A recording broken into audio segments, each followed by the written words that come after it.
people on YouTube. I guess this is episode 1 or something like that. Welcome to the Shameless Mike podcast. I'm your host of I Mighty. Shameless Mike Pod is the precursor to the album I have coming this year, 2026. And it is post the Shameless short film that you can find on my other YouTube of I Mighty. By the way, I'm an artist. I'm a rapper, singer, producer, DJ from Canada, Toronto to be exact. Let's get into it. So, quick synopsis. Shameless Mike Season 1 is all about finding a theme, something that I feel is prevalent on my mind or in my life to speak to, finding a relative song, anchoring that theme with the song, and then kind of just digging in. So today's theme is cognitive dissonance. There were a couple songs that encapsulated the emotion I wanted to dig into. There was Katy Perry, 'Cause you're hot, then you're cold, you're yes, then you know, you're in, then you're out. You know that Rihanna song? What now? I guess I can wait it out. But the song that really encapsulates the emotion the best for me is Linkin Park's Crawling. Crawling in my skin. If you dig into the verses, there are even more context. I just want to have a little spitball about the theme of cognitive dissonance and how it's been coming up in my life. I feel like I've always been somebody that struggles with black and white thinking, kind of have difficulty with like the gray matter in between. I don't know if it comes from some sort of like neurodivergence. I am ADHD. I suspect there's autism in there. You know what I'm saying? I found it difficult as somebody who, kind of navigated social dynamics later in life. I kind of just avoided it in my earlier years. I made music in the basement. And then when the music started taking off, I realized I had to be in rooms with other people. And that's when I realized that I have this sort of kind of all or nothing thinking as well.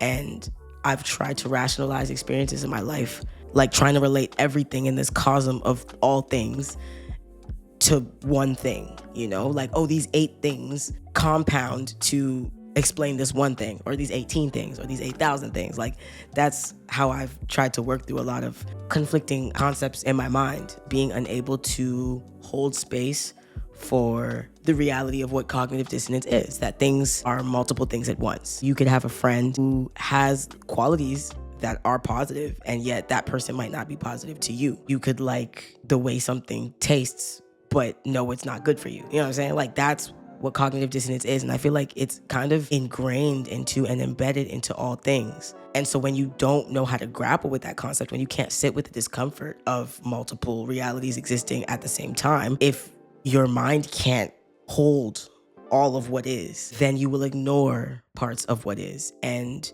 effectively eliminate realities. And I think that that's where you start to live in delusion. I think that's when you're easily manipulated. I think that's when people can take advantage of you because you're willing to ignore the things that are in front of you. You're willing to ignore the things that you technically can see because you can't grapple with the reality that it is. Or you don't want to deal with the conflict of challenging it. You know what I'm saying?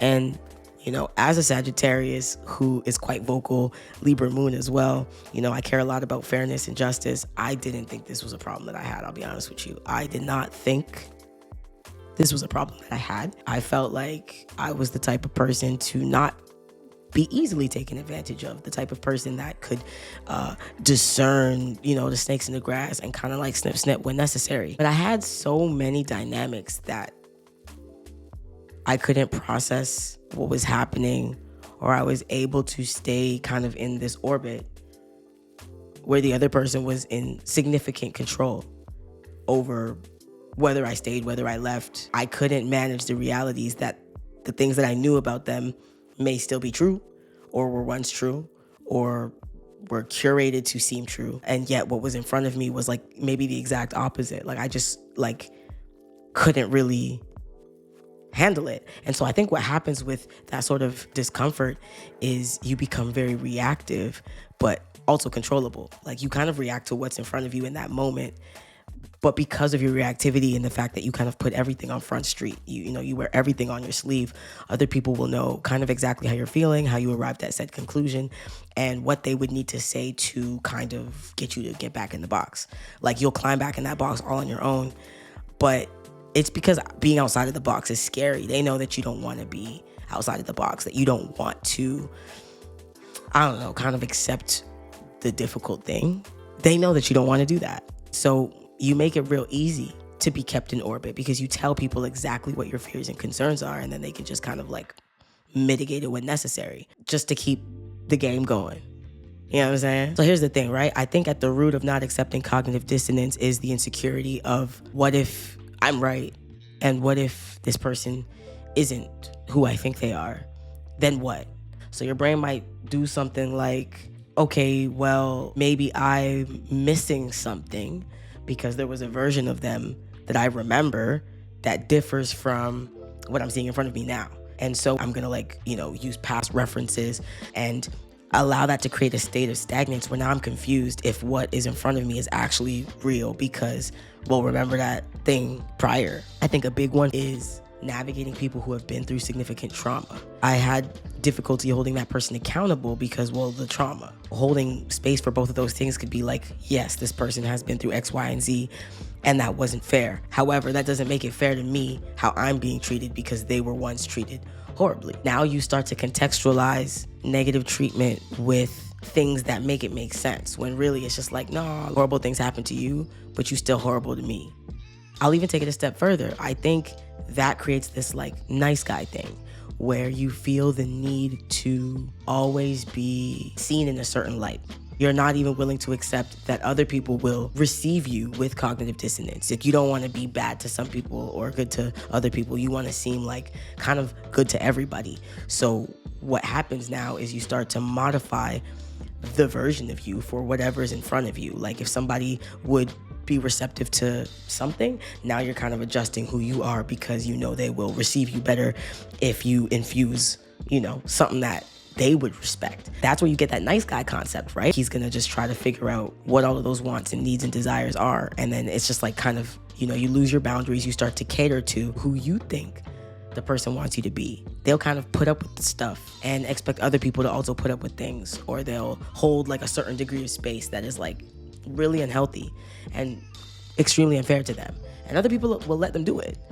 But the moment they have an expectation that somebody will do the same thing for them, it's not gonna happen because not everybody moves with that motive. And then now here's the nice guy feeling resentful that, oh, I did XYZ for this person. I held all this space, da-da-da-da. They won't even do half of that for me. I think something that I did a lot is close the gap between me and what I think maybe the perception of me is, and then the perception of somebody else. So case in point, as a musician, I've had a lot of success. I'm happy to say full-time for 6 years now. As a female rapper in Canada, that's no easy feat. And so sometimes, especially if I get really close to somebody, like let's say they're also quite talented musically, I'll do this thing where I minimize my big dog energy because it's like, oh, but they're like also talented, and I don't want them to feel like just because on paper I've achieved XYZ and they have not, that I think I'm better than them. Even though I don't. I'll do this thing where I'll dim my own light by giving them a percentage of my light. Give them a little 15%, give them a little 20%,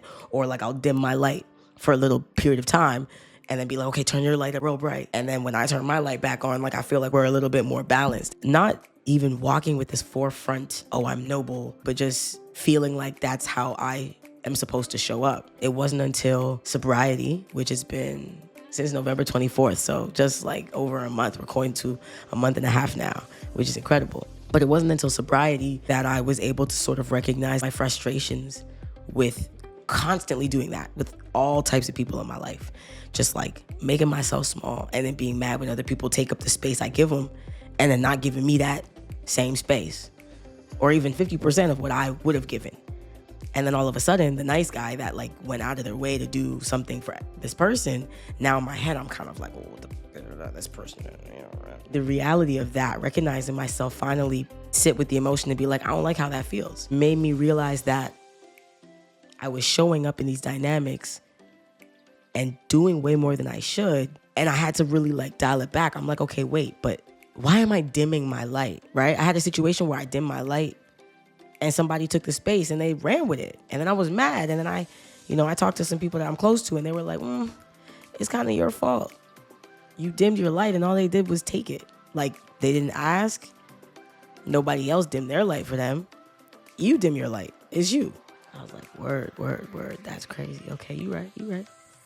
And it was a good reality check for me. It just made me realize that I was doing that in a lot of spaces in my life. I've been smoking, drinking. I didn't really even think I was overdoing it. I stayed with my grab a spliff. I stayed with a little 1-2 shots of tequila. So I feel like I was always kind of numb just enough to not really let it bother me. You feel me? But in sobriety, I could feel it. Like, I could feel the intensity of it. And then when it was like people that I truly do trust, kind of like, it's your fault. It created this zoom out where I was able to be like, this is the version of me I've applied to countless scenarios in my life, countless dynamics in my life. I mean, at the end of the day, we let people do what they do to us. Therefore, we can only blame ourselves. I was creating this pattern where I was continually attracting people who would breach my boundaries. I was energetically telling them, I come with these assets. This is the value system that I hold. And I always felt like because I wasn't like out here buying shorties bags and all this, that like, oh, I'm not being used, but I am a source, a deep source of energy and positivity and inspiration. And I have an endless supply of it, endless. And if I want to fuel somebody to see their potential, I'm a workhorse for that. I wouldn't feel like I was doing too much until I had nothing left, feeding potential. I realized zooming in, that was a big insecurity because I'm a great person to know, period. Point blank, period. But I would show up like they were a great person to know, that their potential would hold more value in the cosmos of what our friendship could be than my already defined value. And I would always look at it as, okay, I don't want people to think I'm better than them, which ironically, I think people probably think that anyway.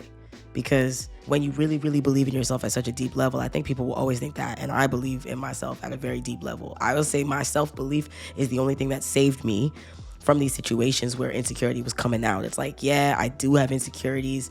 I have been working through them. But at the root and at the crux of Hawaii Mighty is a deep self-worth that I've put into all of my music and that I've been lucky enough to have received from my parents, unwavering. And so you can confuse me for a little bit, but there is a foundation that functions in self-worth, which is why I've always been able to return to myself. So cognitive dissonance, it is sitting in discomfort, that's the root of it. That uncomfortable, uneasy feeling you get when your actions don't match your beliefs, or when you hold two contradictory ideas at once, like knowing smoking is bad, but doing it anyway.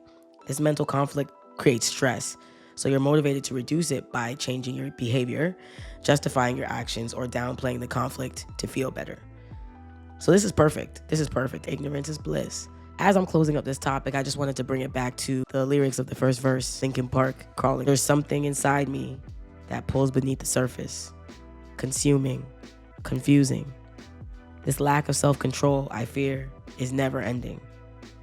Controlling, I can't seem to find myself again. My walls are closing in without a sense of confidence. I'm convinced that there's just too much pressure to take. I felt this way before, so insecure. And I feel like these lyrics are just perfect. Perfect. It is a lack of self-control, which is a lack of discipline. The self-control that is gained by requiring that rules or orders be obeyed, and that ability to keep working at something that is difficult. Disciplinarians believe that such self-control is of the utmost importance. Yeah, the ability to know what's in front of you and make the best decision for you requires self-control, requires discipline, requires discernment, requires cognitive dissonance. It requires the ability to accurately assess the realities that are floating in front of you, and there often isn't just one. And so in order to have discernment, I could look up a whole next definition. You have to be able to accurately observe what is. And only when you know what truly is can you move accordingly to have the highest possible results of what you desire. Because there's what is, and then there's what you want. Life is a flow. We can't control life. That's why I think self-control is a thing, but control is just controlling. You can't control things outside of you. You can only control things within you. And even when controlling things within you, you still can't fully control your outer environment by controlling your inner environment. This is why I believe whatever is going to be, but you do have the power to influence what will be. You can't change what will be. If things are going to go left, you can't make it go right. If things are going to go right, you can't make it go left. And in fact, you don't even get the jurisdiction to know what is what. You get what you're given. But while you can't control the outcomes, you can control what happens within, thereby influencing outcomes by contributing environmentally and energetically and spiritually to circumstances. You can essentially modify them. You still can't control what the modification will be, but you can infuse, for example, me being a musician. I couldn't control this pathway to end up where I am being full-time. I couldn't have known that this was the reality for me at this current time in my life. But I did infuse a lot of energy, whether it was musical output, brainstorming, vision boarding, going to cafes and mentorship seminars to meet people in the music industry. These were all things that I did to conjure an environment that would be supportive of my desires. Does that mean I'm going to get it indefinitely? No.